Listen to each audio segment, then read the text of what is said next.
Students, आज हम determinant का क्वेश्चन करेंगे 6 मार्क्स के लिए जो इंपॉर्टेंट है पीएससीबी बोर्ड के लिए। ठीक है, वो है मैट्रिक्स मेथड। मैट्रिक्स मेथड के लिए ना आपको मेन ये स्टेप कर लेना DCA, मीन्स कि आपको ये 3 चीजें करनी पड़ेंगी। D फॉर डिटर्मिनेंट, सबसे फर्स्ट स्टेप है कि हमने डिटर्मिनेंट करना है, देन C फॉर कोफैक्टर और देन A फॉर एडजॉइंट। पहले ये 3 स्टेप जब हम कर लेंगे डिटर्मिनेंट, कोफैक्टर और एडजॉइंट, इससे हमारे पास आ जाएगा इनवर्स। ये जो -1 है ना, इसको हम इनवर्स बोलते हैं। तो जो A इनवर्स का फॉर्मूला है वो यही है, 1 upon determinant A into adjoint A। तो इस क्वेश्चन में हमें एक तो डिटर्मिनेंट A चाहिए और क्या चाहिए, एडजॉइंट A। तो अब इसमें लेट A क्या लेंगे। बहुत सारे स्टूडेंट्स तो इस क्वेश्चन को देख के ही डर जाते हैं कि अपोन में आ गया जी, 1 upon x 1 upon y ma'am कैसे करें, है ना। तो आपने इस क्वेश्चन में क्या करना है, 1 अपॉन x को कैपिटल X पुट कर लेना, 1 अपॉन y को कैपिटल Y और 1 अपॉन z को कैपिटल Z। तो ऐसा करने से आपकी इक्वेशन क्या होगी, 2x minus 3y plus 3z is equal to 10, x plus y plus z is equal to 10, 3x minus y plus 2z is equal to 13। तो here A is equal to, A क्या है हमारे पास, कौन सी matrix है, x के coefficient 2 1 3, y के -3 1 -1, ये -1 स्किप नहीं करना, राइट करना, 3 1 2। ठीक है, अब हमने फर्स्ट स्टेप में क्या बताया था मैंने आपको, डिटर्मिनेंट करना है ना। तो डिटर्मिनेंट का ये सिंबल है मोड, तो डिटर्मिनेंट करना है अब हमने इसको 2 1 3। डिटर्मिनेंट मैंने आपको कल भी बताया था कैसे करते हैं, है ना, प्लस माइनस प्लस, क्योंकि हम फर्स्ट रो से एक्सपैंड कर रहे हैं। जब हम यहाँ पे 2 राइट करेंगे ना, तो हम 2 की रो और 2 के कॉलम को हाइड कर लेंगे, 1 1 -1 2, देन माइनस, दिस माइनस भी आपने लेना है, माइनस माइनस प्लस 3। बहुत सारे स्टूडेंट यहाँ -3 लिख लेते हैं, लेकिन ये माइनस प्लस 3 राइट करना, देन प्लस 3 1 3 1 -1। फिर आपको ये कल बताया था डिटर्मिनेंट 2 -1 है +1 plus 3 2 -3 plus 3 -1 -3। Then calculation solve करनी है, ठीक है, माइनस माइनस प्लस -4, 3 2 6 -3 -12, देन 6 -15 -9। अब जो आपका डिटर्मिनेंट आया ना, यहाँ पे जो मेन स्टेप है वो ये कि नॉट इक्वल्स टू 0 होना चाहिए। ठीक है, नॉट इक्वल्स टू 0 होगा तभी ही आप A इनवर्स फाइंड कर सकते हो। मीन्स जब हम ये लिखेंगे कि नॉट इक्वल्स टू 0 है तो ही आपका A इनवर्स एग्जिस्ट करता है, क्योंकि अगर इनकेस ये 0 आ जाता है यहाँ पे तो इनवर्स हम कैसे फाइंड करेंगे, 1/0 तो नॉट डिफाइन हो जाएगा ना, तो 0 पे तो यहीं पे ही सम स्टॉप हो जाएगा आपका। लेकिन यहाँ पे आपने ये ध्यान रखना है कि नॉन जीरो नंबर होना चाहिए। अब सेकेंड स्टेप कोफैक्टर, अब हमें कोफैक्टर फाइंड करने हैं। कोफैक्टर में आपको 2-3, क्योंकि इसमें कितने एलिमेंट्स हैं, 9, तो 9 आपको कोफैक्टर्स फाइंड करना है। कोफैक्टर को आप कैपिटल A से भी डिनोट कर सकते हो, कैपिटल C भी, जो आपकी इच्छा। A11 मीन्स फर्स्ट रो, जो ये फर्स्ट प्लेस है ना, ये रो के लिए है, ऐसे कट करना है, और फर्स्ट नेक्स्ट कॉलम के लिए। इस बात का भी ध्यान रखना है, बहुत सारे स्टूडेंट्स पहले 1 ऐसे ले लेते हैं, फर्स्ट रो फर्स्ट कॉलम, तो उससे आपका सारा सम रॉन्ग हो जाएगा।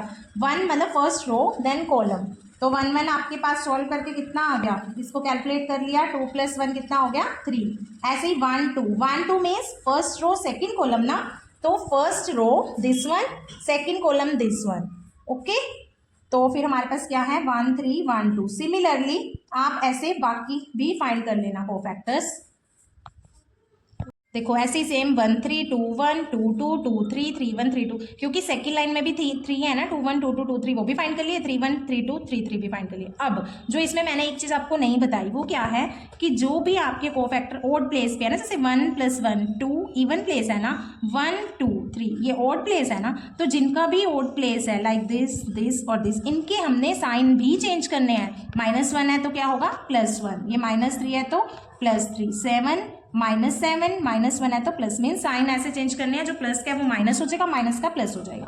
फिर इनको हमने मैट्रिक्स में लिख देना है। जैसे फर्स्ट रो में हमारे पास कौन कौन से नंबर थे, 3 1 -4, ऐसे ही राइट करना है, फर्स्ट रो फर्स्ट कॉलम में। Then second row 3 -5 -7, third -6 1 and 5, ये हमारा कोफैक्टर भी हो गया। नेक्स्ट स्टेप एडजॉइंट ए में क्या करना है हमने, जो रो है वो कॉलम में चेंज हो जाएगी, कॉलम रो में चेंज हो जाएगी। जैसे 3 1 -4 है ना, तो इसको हम कॉलम में राइट करेंगे, 3 1 -4 3 -5 -7 -6 1 5।